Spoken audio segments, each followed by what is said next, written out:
मथुरा में भोजवंशी राजा उग्रसेन राज्य करते थे। उनके आक्रामक पुत्र कंस ने उन्हें सिंहासन से हटा दिया और स्वयं मथुरा के राजा बन गए। एक बार राजा कंस था जो देवकी का भाई था।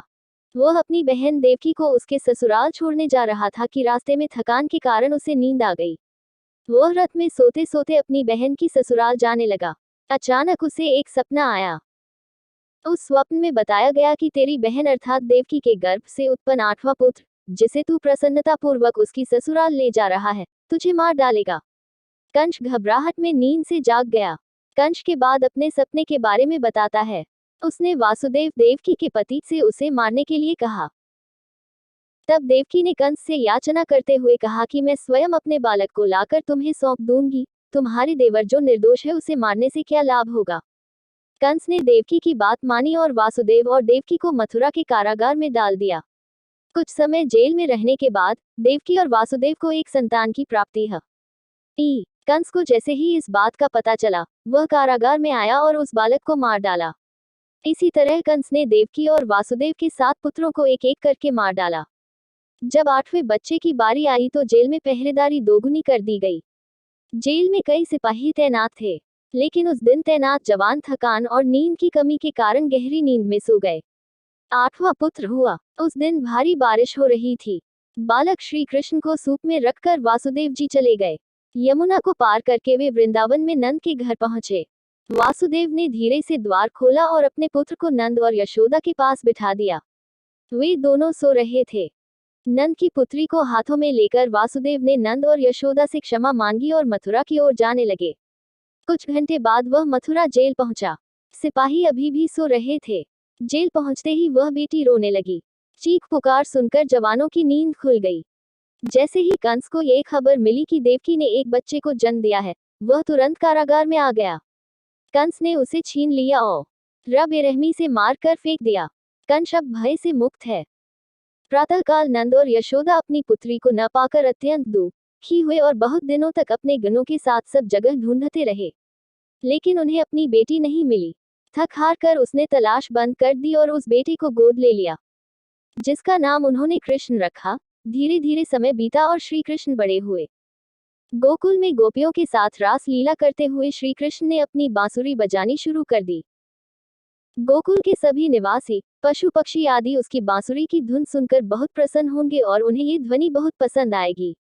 श्री कृष्ण अपने मित्रों सहित दूसरों के घरों का माखन खाते थे, जिसके चलते गांव की महिलाएं कृष्ण की शिकायत लेकर यशोदा के पास गईं। गोकुल में श्री कृष्ण राधा से प्रेम करते थे। श्री कृष्ण का अज्ञातवास समाप्त हो रहा था, इसलिए श्री कृष्ण और बलराम को शिक्षा के लिए उज्जैन भेजा गया। उज्जैन में दोनों भाई ऋषि सांदीपनि के आश्रम में शिक्षा और दीक्षा लेने लगे।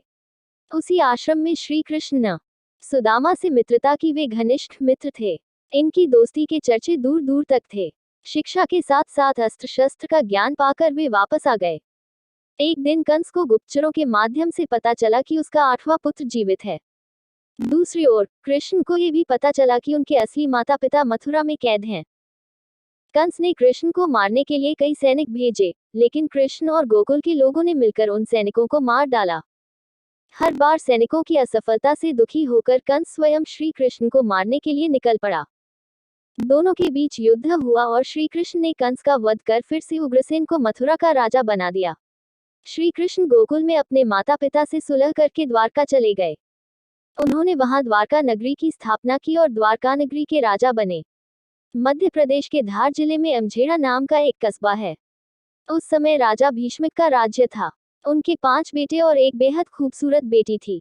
उसका नाम रुक्मिणी था। उन्होंने खुद को श्री कृष्ण को समर्पित कर दिया था। जब उसे उसके दोस्तों से पता चला कि उसकी शादी तय हो गई है, तब रुक्मिणी ने एक वृद्ध ब्राह्मण के हाथों श्री कृष्ण के पास संदेश भिजवाया। श्री कृष्ण को जैसे ही यह संदेश मिला, वे तुरंत वहां से चले गए। श्री कृष्ण आए और रुक्मिणी का अपहरण कर द्वारकापुरी ले आए। शिशुपाल भी श्री कृष्ण के पीछे पीछे आया, जिनका विवाह रुक्मिणी के साथ तय हुआ था। द्वारिकापुरी में श्री कृष्ण और बलराम दोनों भाइयों की सेना तथा शिशुपाल की सेना से भीषण युद्ध हुआ, जिसमें शिशुपाल की सेना नष्ट हो गई। श्री कृष्ण और रुक्मिणी का विवाह बड़ी धूमधाम से संपन्न हुआ। रुक्मिणी का रुतबा श्री कृष्ण की सभी रानियों में सबसे ऊपर था। श्री कृष्ण महाभारत के युद्ध में धनुर्धर अर्जुन के रथ के सारथी भी बने थे। श्री कृष्ण ने युद्ध के दौरान अर्जुन को कई शिक्षाएं दी थी, जो युद्ध लड़ने के लिए अर्जुन के लिए बहुत मददगार साबित हुई। ये उपदेश गीता के उपदेश थे जो श्री कृष्ण ने बताए थे। यह उपदेश आज भी श्रीमद्भागवत गीता के नाम से प्रसिद्ध है। भगवान श्री कृष्ण ने इस युद्ध में शस्त्र उठाए बिना ही इस युद्ध का परिणाम सुनिश्चित कर दिया था। महाभारत के इस युद्ध में अधर्म पर धर्म की जीत कर पांडवों ने अधर्मी दुर्योधन सहित पूरे कौरव वंश का नाश कर दिया था। दुर्योधन की माता गांधारी भगवान कृष्ण को अपने पुत्रों की मृत्यु और कौरव वंश के विनाश का कारण मानती थी।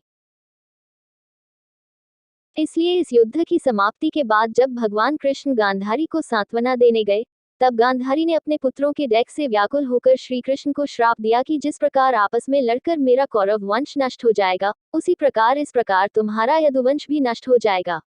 इसके बाद श्री कृष्ण द्वारका नगरी में आए। महाभारत युद्ध के करीब 35 साल बाद भी द्वारका बेहद शांत और सुखी थी। धीरे धीरे श्री कृष्ण के पुत्र बहुत शक्तिशाली हो गए और इस तरह पूरा यदुवंश बहुत शक्तिशाली हो गया था। कहा जाता है कि एक बार श्री कृष्ण के पुत्र सांब ने चंचलता से प्रभावित होकर ऋषि दुर्वासा का अपमान किया, जिसके बाद दुर्वासा ऋषि ने क्रोधित होकर सांबा का यदुवंश के विनाश का श्राप दे दिया। बलवान होने के साथ साथ अब द्वारिका में पाप और अपराध बहुत बढ़ गए थे। अपनी प्रसन्न द्वारिका में ऐसा वातावरण देखकर श्री कृष्ण बहुत दुखी हुए। उन्होंने अपनी प्रजा को प्रभास नदी के तट पर जाकर अपने पापों से छुटकारा पाने का सुझाव दिया, जिसके बाद सभी प्रभास नदी के तट पर गए। लेकिन दुर्वासा ऋषि के श्राप के कारण वहां सभी लोग नशे में धुत हो गए और आपस में बहस करने लगे। काम में लगा हुआ उनकी बहस ने गृहयुद्ध का रूप ले लिया, जिसने पूरे यदुवंश को नष्ट कर दिया। भागवत पुराण के अनुसार माना जाता है कि श्री कृष्ण अपने वंश का विनाश देखकर बहुत व्यथित थे। उसकी पीड़ा के कारण ही वह वन में रहने लगा। एक दिन जब वह जंगल में एक पीपल के पेड़ के नीचे योग निद्रा में आराम कर रहे थे, तो जरा नाम के एक शिकारी ने उनके पैर को हिरण समझ लिया और उन्हें एक जहरीला तीर मार दिया। जरा द्वारा चलाया गया ये बाण श्री कृष्ण के पैर के तलवे को भेद गया। जहरीले बाण के इस भेदन से श्री कृष्ण की मृत्यु हो गई और कुछ दिनों का बाद श्री कृष्ण की नगरी द्वारिका भी समुद्र में डूब गई।